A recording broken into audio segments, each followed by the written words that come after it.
खुदावन प्रभु यीशु मसीह, हम आपका धन्यवाद करते हैं आज के इस दिन के लिए, इस सुंदर समय के लिए। हम तेरा धन्यवाद करते हैं खुदा, जो आपने हम पर अनुग्रह किया और अपने अनुग्रह के द्वारा हमें अपनी हजूरी में एकत्रित किया। खुदा, हम तेरे इस अनुग्रह के अति आभारी हैं। हम तेरे इस अनुग्रह के लिए तेरे शुक्रगुजार हैं। आइए पाक रूह पवित्र आत्मा जी, हम आपको इनवाइट करते हैं। आज का वचन खुदा बाप हमारे हृदय में खुदावन परमेश्वर प्रवेश करने वाला हो।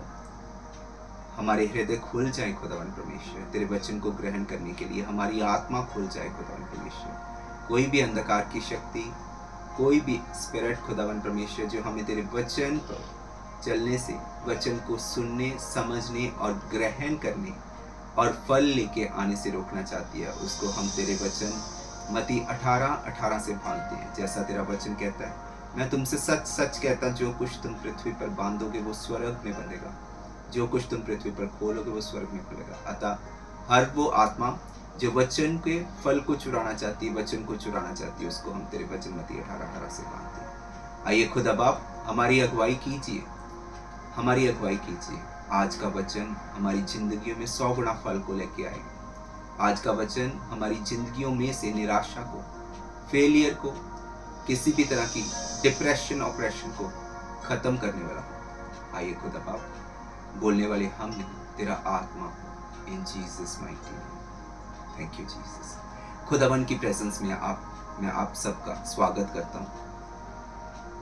जैसा कि परमेश्वर के वचन संहिता 119 की 105 में लिखा, तेरा वचन मेरे पाँव के लिए दीपक और मेरे मार्ग के लिए उजाला।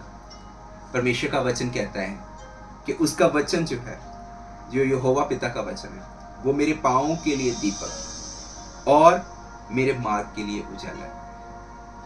जहां पर भी उजाला होगा वहां पर किसी भी तरह से ठोकर नहीं लगेगी। इसलिए ठोकर कब लगती है? जब कहीं पर अंधियारा होता है, जब कोई अंधियारे में चल रहा होता है, क्योंकि वो नहीं जानता कि आगे आने वाले रास्ते में क्या है। इसलिए परमेश्वर का वचन कहता है कि तेरा वचन मेरे पाँव के लिए दीपक और मेरे मार्ग के लिए उजाला है। जब हम यूहन्ना उसका पहला अध्याय का पहला वचन पढ़ते हैं तो उसमें लिखा है, आद में वचन था और वचन परमेश्वर के साथ था और वचन परमेश्वर था। आद में, जब स्टार्टिंग में, इन द बिगनिंग वचन था और वही वचन परमेश्वर के साथ था और वही वचन परमेश्वर था। यही आद में परमेश्वर के साथ था और सब कुछ उसी के द्वारा उत्पन्न हुआ। किसके द्वारा? वचन के द्वारा उत्पन्न हुआ सब कुछ उत्पन्न कैसे हुआ? वचन के द्वारा। और जो कुछ उत्पन्न हुआ है उसमें कोई भी वस्तु उसके बिना उत्पन्न नहीं हुई। जितनी भी हम चीजें देखते हैं, सृष्टि में देखते हैं, अपने आसपास देखते हैं, तो हर एक बाइबल कह रही है वो वचन के द्वारा बनी हुई। उसका उत्पन्न होना, उसकी उत्पत्ति जो हुई है वो कैसे हुई है? वचन के द्वारा हुई है। जब हम पहले अध्याय का, यूहन्ना पहला अध्याय उसका 12वां वचन पढ़ते हैं तो तब क्या कहता है? वचन कहता है, परंतु जितनों ने उसे ग्रहण किया उसने उन्हें परमेश्वर की संतान होने का अधिकार दिया।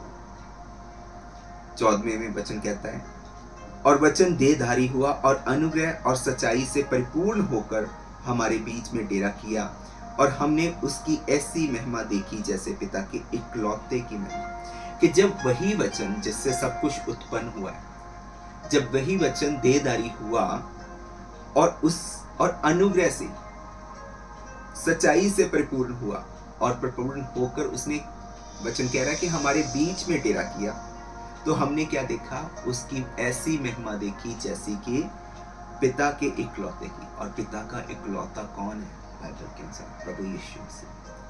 तो इसका मतलब वही जो वचन जो आदि में परमेश्वर के साथ था, जो वचन ही परमेश्वर है, वही प्रभु यीशु मसीह। जब हम यूहन्ना का 14वां अध्याय पढ़ते हैं, तो 14वें अध्याय के 6ठे वचन में लिखा है, यीशु ने उससे कहा, मार्ग और सत्य और जीवन मैं हूं, बिना मेरे द्वारा कोई पिता के पास नहीं पहुंच सकता। सो प्रभु यीशु मसीह कह रहे हैं, मार्ग और सत्य और जीवन मैं ही हूं, बिना मेरे द्वारा कोई पिता के पास नहीं पहुंच सकता।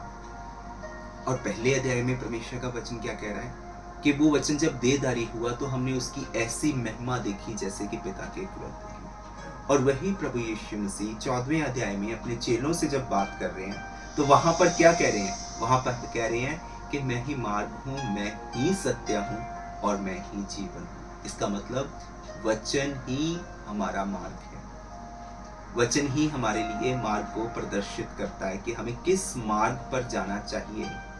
जब हम वचन से डिसीजन लेना शुरू कर लेते हैं, जब हमारा फैसला वचन पर आधारित हो जाता है, तो हमारा जो मार्ग है वो सीधा हो जाता है।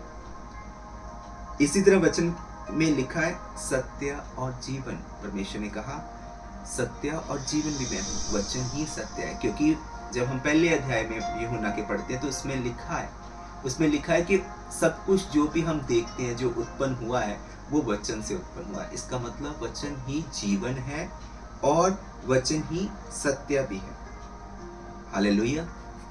इसलिए क्या इंपॉर्टेंट है, अगर किसी के जीवन में अंधेरा है, अगर किसी को कुछ समझ नहीं आ रहा वो क्या करे, अपना कौन सा फैसला ले, अपना करियर डिसीजन क्या ले, क्या उसको करना चाहिए, फ्यूचर में उसको क्या करना चाहिए, उसको कैसे चलना चाहिए, तो उसके लिए क्या है, उसका क्या माध्यम है, कैसे वो सीख सकता है, कहाँ से उसको पता चल सकता है? वचन को फॉलो करके, वचन पर कॉन्सेंट्रेट करके, वचन पर मेडिटेशन करके। क्योंकि सब कुछ जो भी उत्पन्न हुआ वो वचन के द्वारा उत्पन्न हुआ। और मार्ग को सिखाने वाला कौन है? वचन। मार्ग को दिखाने वाला कौन है? वचन। जीवन देने वाला कौन है? वचन। और सत्य क्या है? वचन। वचन के बिना और वचन के ऊपर कुछ भी नहीं।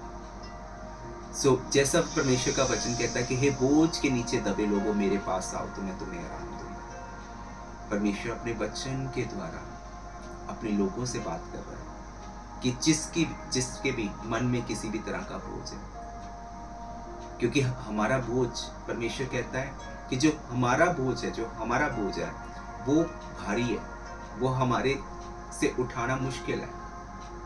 परंतु जो परमेश्वर का बोझ है, लोगों को सेव करने का, सुसमाचार सुनाने का, वो हल्का है। सो परमेश्वर कहता है कि तुम मेरा बोझ उठाओ, मैं तुम्हारा बोझ उठाऊंगा। सो मैं प्रार्थना करना चाहता हूँ कि जितने भी बोझ के नीचे दबे लोग हैं, जितने भी लोग जो कि किसी भी तरह से मानसिक परेशानी में हैं, जिनको कोई रास्ता नहीं मिल रहा, वो जब वचन पर कॉन्सेंट्रेट करें, जब वो वचन को पढ़ें खुदावन, तो परमेश्वर तेरा आत्मा उनको गाइड करे, परमेश्वर तेरा आत्मा उनको सीधे रास्ते पर लेके जाए खुदावन परमेश्वर, ताकि जो खुदावन तू उनकी लाइफ से चाहता है खुदा, वही उनके जीवन में होने पाए। प्रभु यीशु मसीह के नाम से इस प्रार्थना को आमीन, आमीन, आमीन।